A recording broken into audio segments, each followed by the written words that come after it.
नमस्कार. आहार रसमध्ये तुमचं स्वागत आहे. आहार रसच्या आहार विहार ट्रॅव्हल व्लॉग्समध्ये आज आपण 12 ज्योतिर्लिंगांपैकी एक ज्योतिर्लिंग भीमाशंकर येथे दर्शनासाठी जात आहोत. नाशिक ते श्री क्षेत्र भीमाशंकर असा आज आपला प्रवास आहे. चला तर मग व्हिडिओला सुरुवात करूया. आम्ही निघालो आहोत नाशिकवरून पुणे हायवेनी पुण्याच्या दिशेने जायसाठी. साधारणपणे आम्ही आमचा प्रवास सुरू केला 5-5:30च्या दरम्यान. आपण जेवढं पहाटे प्रवासाला सुरू करू तेवढं आपल्याला ट्रॅफिक कमी लागतो आणि जास्त अंतर आपलं कापलं जातं प्रवासात. सो आम्ही लवकर निघालो. तुम्ही बघू शकता आपण मॅपमध्ये इथे की नाशिक ते भीमाशंकर ऑलमोस्ट 4 तासाचा प्रवास आहे आपला.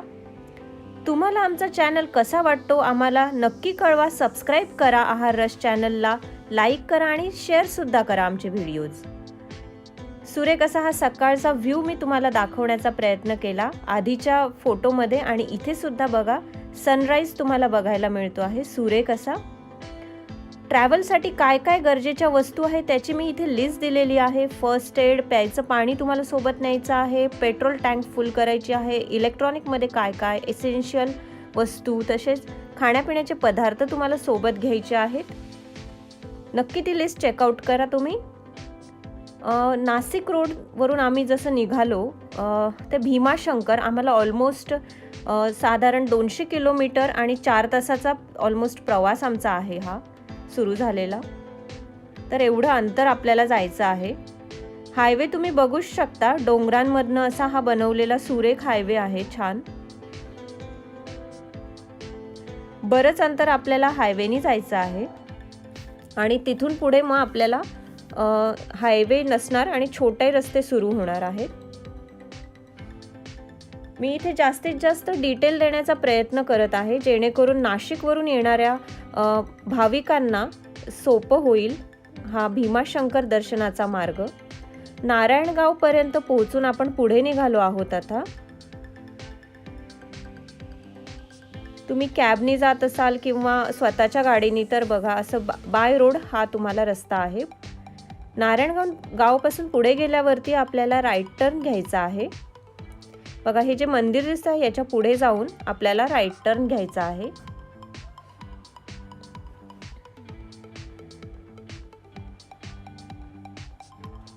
महाळुंग पडवळ ह्या गावाकडून जाण्यासाठी आपण आता वळणार आहोत राईट साईडला.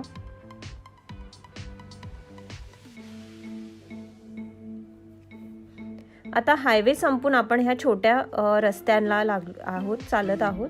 थोडा हा मधला पट्टा खराब आहे पण पुढे बऱ्यापैकी आहे रस्ता आणि पण रस्ता एवढ्याच साईजचा आहे छोटा गावांमधनं जाणारा. सुरेख हा गावाचा व्ह्यू तुम्हाला इथे बघायला मिळतो आहे सकाळचा. ऑलमोस्ट 8 वाजलेले आहेत आता. चास नावाचं आता हे गाव आलं आहे बघा. चासला आपण जात आहोत.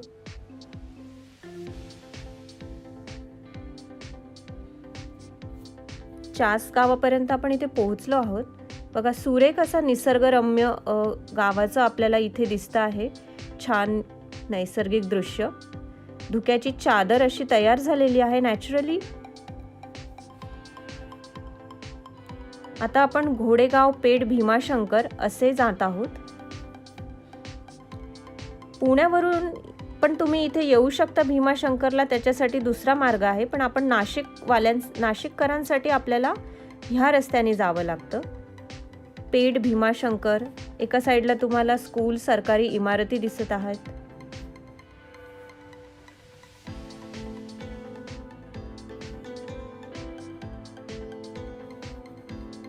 मी तुम्हाला लिंक पण प्रोव्हाइड करेल. हे बघा आता आपल्याला भीमाशंकरला जाण्यासाठी पुन्हा राईट साईडला वळायचं आहे. MTDCचा बोर्ड पण तुम्हाला दिसतो आहे. जर तुम्हाला स्टे करायचं असेल तर MTDC भक्त निवासाचा पण ऑप्शन तुम्हाला अवेलेबल आहे. आता आपण घोडेगाव इथे पोहोचलो आहोत आणि इथून ऑलमोस्ट आपल्याला 46 किलोमीटर अंतर जायचं आहे भीमाशंकरपर्यंत.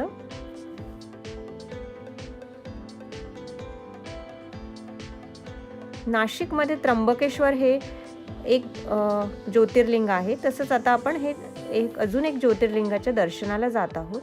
बघा इथे एक पेट्रोल पंप अवेलेबल आहे. मी रेकमेंड करेल की तुम्ही पेट्रोल डिझेल हे भरून घ्या, फ्युएल तुम्ही भरून घ्या गाडीमध्ये तुमच्या, कारण की भरपूर अंतर असतं आणि लांबपर्यंत मग लवकर पेट्रोल पंप नाही मिळत.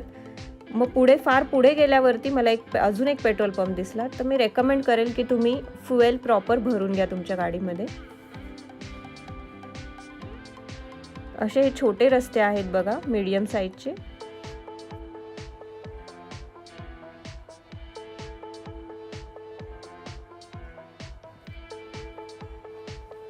घाटाची सुरुवात झालेली आहे, पण हे घाट जे आहे हा एकदम स्टिफ घाट नाही म्हणता येणार. वळण आहे 1-2 ठिकाणी, पण ॲज सच खूप उंच आपल्याला गाडी ड्राईव्ह नाही करायची. जी तुम्ही माझ्या माथेरानच्या व्हिडिओमध्ये बघितली असेल, नाशिक ते माथेरान जो मी व्हिडिओ बनवला आहे त्याची लिंक पण मी इथे प्रोव्हाइड करेल. त्याच्यात तुम्ही बघू शकता की अतिशय असे हे स्टिफ असे घाट होते, म्हणजे जास्त उंचवटा किंवा वळणं होते. इथे 1-2 ठिकाणीच असे वळणं आहेत, पण उंचवटा खूप आपल्याला उंच नाही जायचं आहे हायवेनी. सो रस्ता चांगला आहे घाटाचा.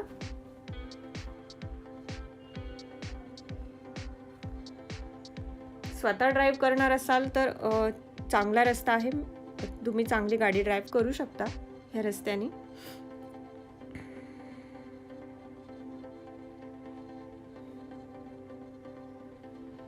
सुरेख असा हा सकाळची वेळ आहे. आता आपण तलेघरमध्ये पोहोचलो आहोत. तलेघर ह्या गावी पोहोचलो आहोत आणि पुढे चाललो आहोत. छोटे छोटे खाण्याचे स्टॉल्स पण इथे दिसतात. तुम्हाला आवडेल अशा चांगल्या ठिकाणी तुम्ही नक्की नाश्ता वगैरे करू शकता. आम्ही सोबतच आमचा नाश्ता बनवून आणलेला घरून, सो आम्ही ब्रेक नाही घेतला कुठेच. आणि आम्ही MTDC मध्ये स्टे करणार आहोत, त्यामुळे आम्ही MTDC ला पोहोचलो. MTDC हे मंदिराच्या अलीकडेच येतं, साधारण 10 किलोमीटर अलीकडेच भीमाशंकर MTDC भक्तनिवास आहे. सो आम्ही चेक इन करत आहोत आता MTDC मध्ये. ह्याचा मी सेपरेट व्हिडिओ टाकला आहे, तो पण नक्की तुम्ही चेक करा. पूर्ण माहिती मी देण्याचा प्रयत्न केला आहे भीमाशंकर MTDC भक्तनिवास याचा. भरपूर रूम्स इथे अवेलेबल आहे. 70 अप्रॉक्सिमेटली रूम्स आहेत बघा. 1500-1600 रुपये चार्जेस आहे अप्रॉक्सिमेटली. रूम्स पण अतिशय स्पेशियस म्हणजे मोठ्या आहेत. किंग साईज बेड इथे अवेलेबल आहे बघा. प्रत्येक रूमला बाल्कनी पण आहे. कबर्ड, ड्रेसिंग टेबल अवेलेबल आहे. कॉम्प्लिमेंटरी ब्रेकफास्ट करून आम्ही निघालो सकाळी MTDC मधून. आता आम्ही दर्शनासाठी निघालो आहोत. सोबत आम्ही बॅकपॅक घेतली, आमची पाण्याची बॉटल, थोडासा नाश्ता आम्ही जो बनवून आणला होता घरून तो पण आम्ही सोबत घेतला, कारण किती वेळ लागणार आहे आपल्याला माहिती नसतं. सो आम्ही खाण्याची सोय राहू देतो सोबत. पॅकेट्स पण तुम्ही काही घेऊ शकता, चिवडा चिप्सचे. आता अभयारण्य जे आहे भीमाशंकरचं, तिथे एंट्री केली. 50 रुपीज चार्जेस आहे एंट्री फी. भीमाशंकर महाराष्ट्राचं स्टेट ॲनिमल शेकरू याचं हे हॅबिटॅट आहे. इथे तुम्ही ह्या जंगलामध्ये ट्रेकिंग करताना नक्कीच ते बघू शकता तुम्ही. शेकरू म्हणजे जायंट स्क्विरल आहे ती. खारुताई आहे, मोठ्या साईजची खारुताई इथेच सापडते महाराष्ट्रात. आता ऑलमोस्ट आम्ही मंदिराच्या जवळ पोहोचलत आलो आहोत. तुम्ही बघताच आहात दोन्ही साईडला कार पार्क्ड आहेत, टॅक्सीज, कार ह्या पार्क आहेत. हे पेड पार्किंग इथे अवेलेबल आहे. मला वाटतं हे बस स्टॉप असणार आहे, पण इथे पेड पार्किंगची सोय केली आहे. बाजूला होमस्टे पण आहे, ते पण नक्की चेक करू शकता. पूजेची सामग्री घेऊन आम्ही निघालो आहोत पुढे. आता पार्किंगच्या बाहेर पूजेची सामग्री तिथूनच घेतली. टेम्पलच्या जवळ, आपण मंदिराच्या जवळ पोहोचलो आहोत. श्री क्षेत्र जय भीमाशंकर. इथून आपण आता मंदिराकडे जाण्यास सुरुवात करत आहोत. सुरेख अशा ह्या दगडी पायऱ्या आहेत बघा.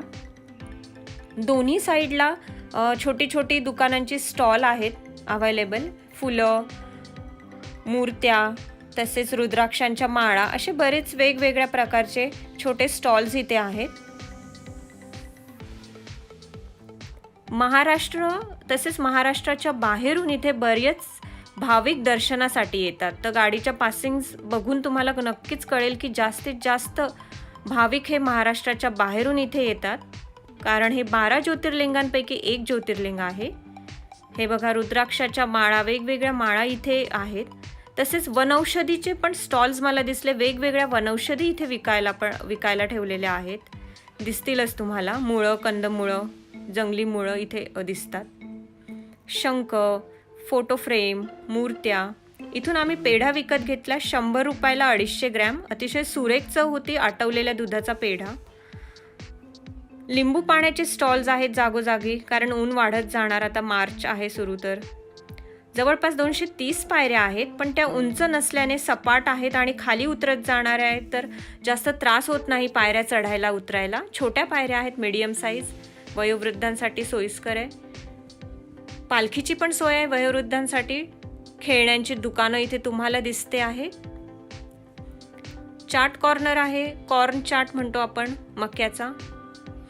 तसेच पेढ्याचे खूप भरपूर स्टॉल आहे. आटवलेल्या दुधाचे पेढे इथे मिळतात.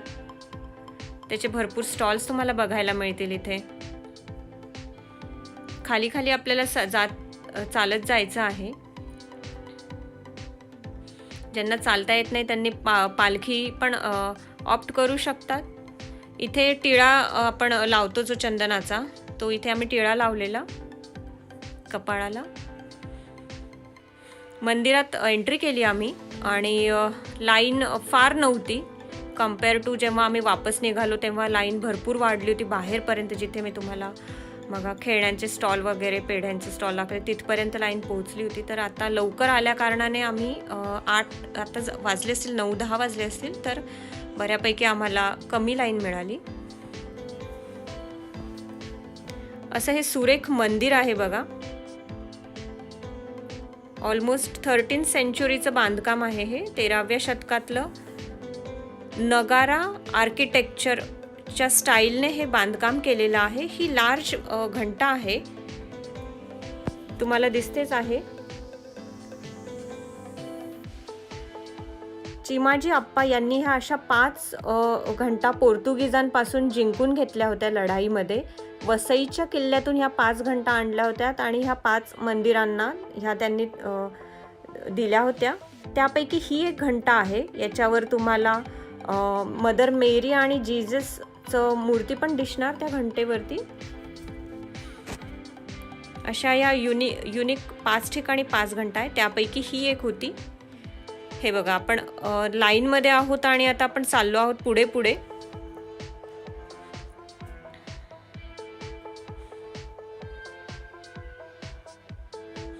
सुरेख असं हे बांधकाम दिसत आहे गर्भगृहाचं. बाहेर हे नंदी आहेत, 2 नंदी दिसत आहेत मला इथून बाहेर.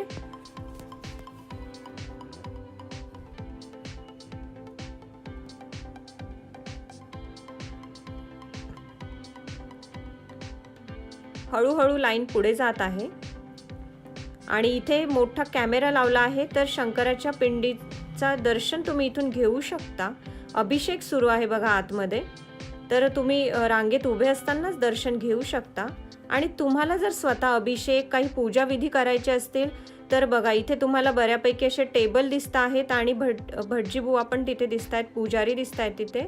तर त्यांच्याकडे तुम्ही तशी चौकशी करू शकता आणि तिथे त्यांनी ह्याचे प्राइजेस पण दिलेले आहेत बघा. पूजाविधीचे प्राइजेस पण तिथे दिलेले आहेत.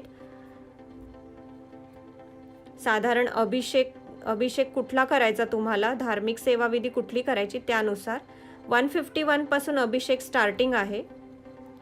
आता कॅमेरा बंद करून आम्ही बाहेर आलो, कारण दर्शनाच्या ठिकाणी आम्ही कॅमेरा बंद केलेला. बाहेर आल्यावर बघा हे 2 नंदी आहेत, सुरेख घंटांची त्याच्यावरती कोरीव काम केलेलं आहे. तसंच ही दीपमाळ सुद्धा बाहेर आहे बघा.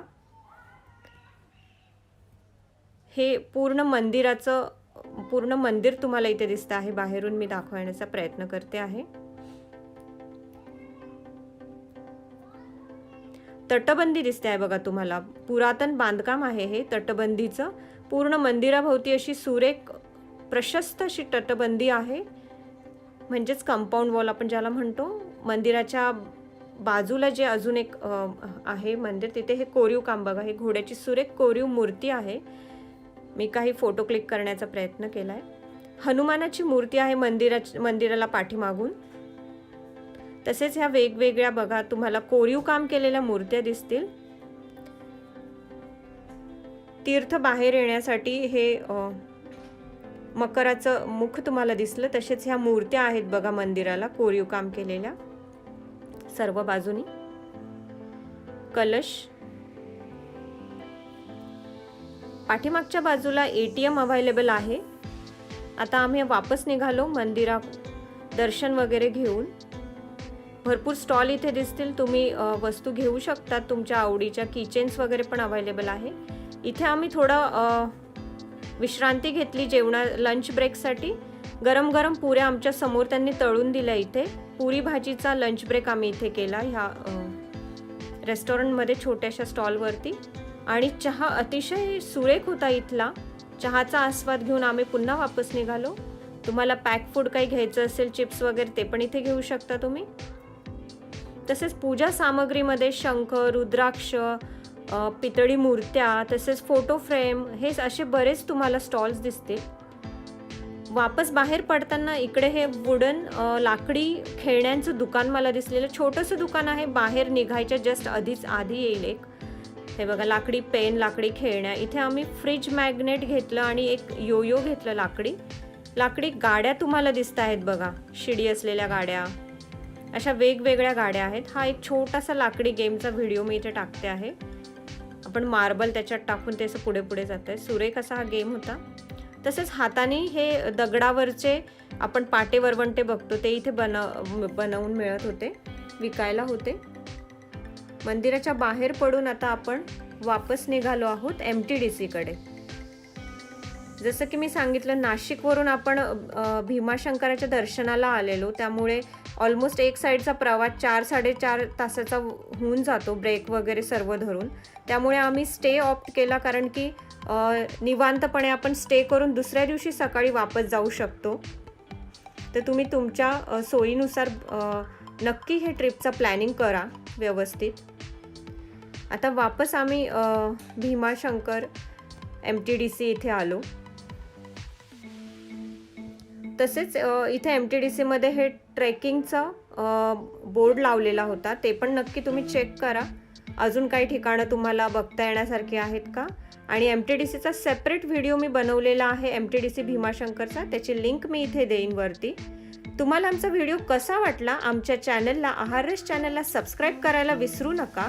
लाईक करा आमचा व्हिडिओ आणि तुमच्या फ्रेंड्स, रिलेटिव्हसोबत शेअर करा. तुम्हाला अजून कुठली माहिती हवी असेल तर कमेंटमध्ये आम्हाला नक्की कळवा. थँक्यू. जय भोले शंकर.